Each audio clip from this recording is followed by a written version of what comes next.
Bismillahirrahmanirrahim. Assalamualaikum warahmatullahi wabarakatuh. Pada kesempatan kali ini saya akan menjelaskan materi ke-6 dengan judul bioavailabilitas dan bioekivalensi. Nah, sebelum melangkah lebih jauh, saya akan menjelaskan dulu apa itu bioavailabilitas. Nah, bioavailabilitas atau biasa disebut dengan ketersediaan hayati, yaitu fraksi dari dosis obat yang diberikan yang dapat mencapai sirkulasi sistemik, atau biasa juga disebut bahwa bioavailabilitas itu menunjukkan suatu pengakuan laju dan jumlah obat yang aktif secara terapeutik yang mencapai sirkulasi umum.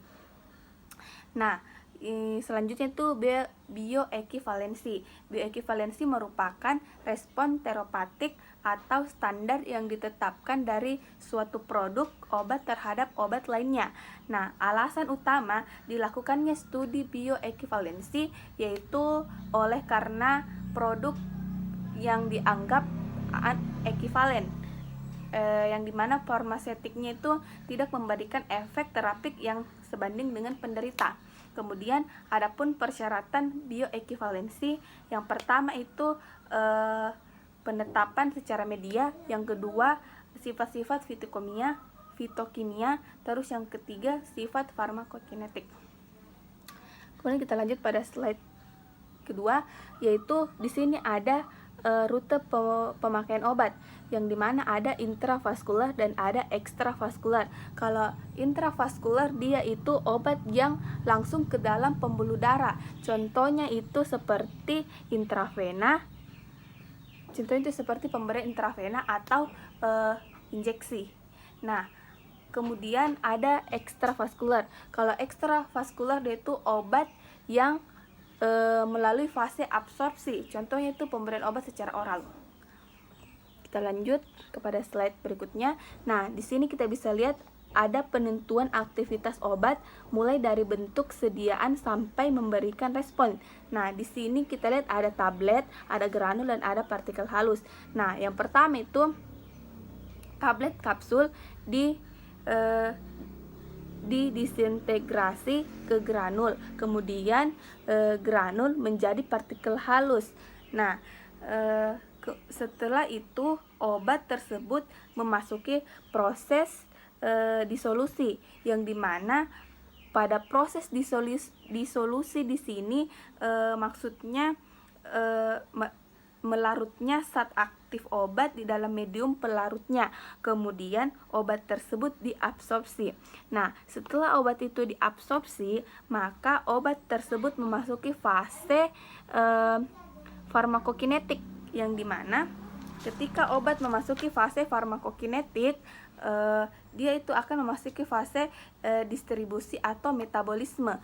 Nah, setelah obat memasuki fase distribusi, maka obat masuk ke dalam darah, cairan, dan jaringan lainnya. Kemudian obat itu mencapai kadar reseptor. Setelah dia mencapai kadar reseptor, lalu dia memberikan respon farmakologi dan respon klinik terapeutik. Nah, setelah itu terlanjut pada slide berikutnya. Nah, di sini ada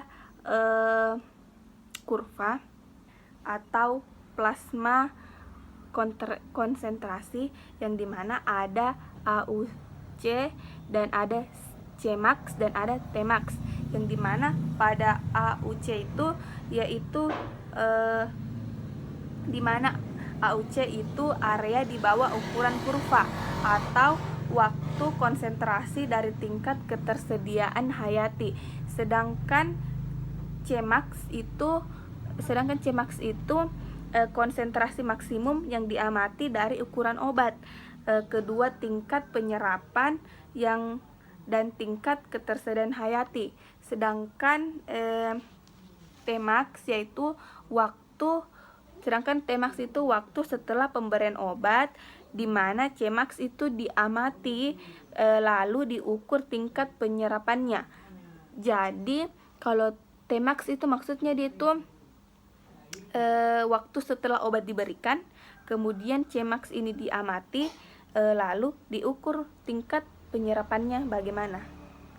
Nah, kita lanjut. Di sini ada bioavailabilitas.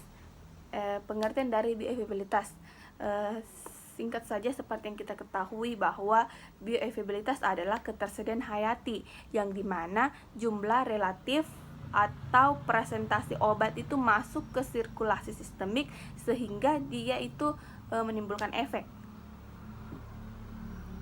Kita lanjut. Di sini ada kurva atau grafik perbandingan antara 3 rute pemberian obat. Nah, di sini kita bisa lihat ada kurva A dan ada kurva B dan ada kurva C, yang dimana pada kurva A ini menunjukkan rute pemberian obat oral, sedangkan kurva B itu menunjukkan rute pemberian intramuskuler, sedangkan kurva C itu menunjukkan rute pemberian intravena. Nah, dari kurva ini kita bisa lihat rute pemberian mana yang paling cepat.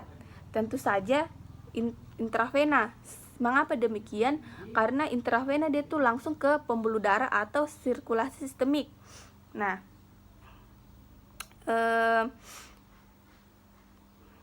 langsung ke dan sistemik. Nah, di mana pada bioavailabilitas pada kurva A itu lebih kecil, karena seperti yang kita ketahui bahwa rute pemberian obat pada oral itu kan melewati banyak proses absorpsi, yaitu seperti melewati dulu proses pencernaan.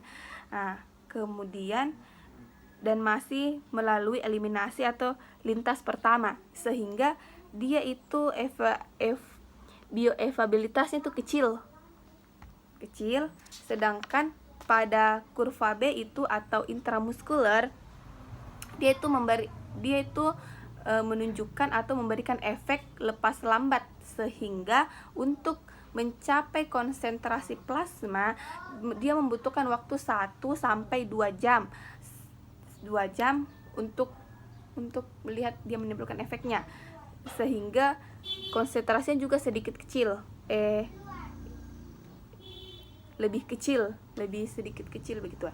Nah, beda dengan kurva C. Kurva C dia di sini kenapa bisa konsentrasinya dia tuh penuh hingga mencapai 100%, sebab pada rute pemberian intravena dia kan langsung ke pembuluh darah, langsung pada saluran sistemik.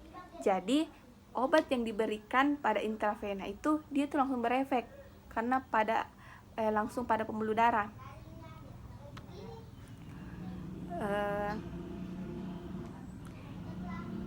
Kemudian kita lanjut saja pada slide berikutnya.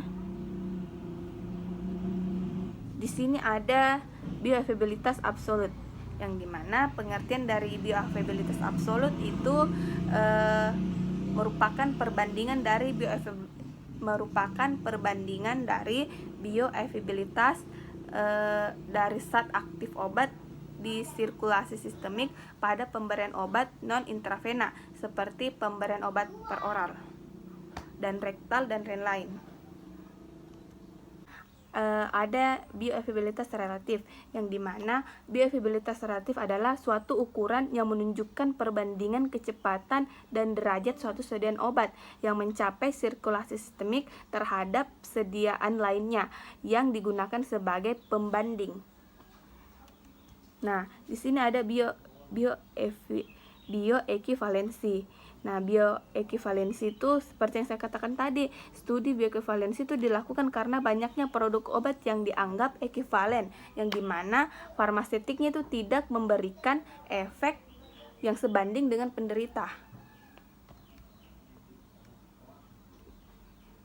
Bioekivalensi, dua sediaan dikatakan bioekivalen apabila nilai parameternya itu farmakokinetik yang dibandingkan tidak menunjukkan perbedaan yang bermakna secara statistik, terutama pada Cmax, Tmax, dan AUC, maupun kalau ada perbedaan tersebut tidak melebihi dari 20%. Kita langkai saja ini. Mungkin itu saja yang dapat saya sampaikan. Kurang dan lebihnya mohon dimaafkan. Wabillahi taufiq wa hidayah.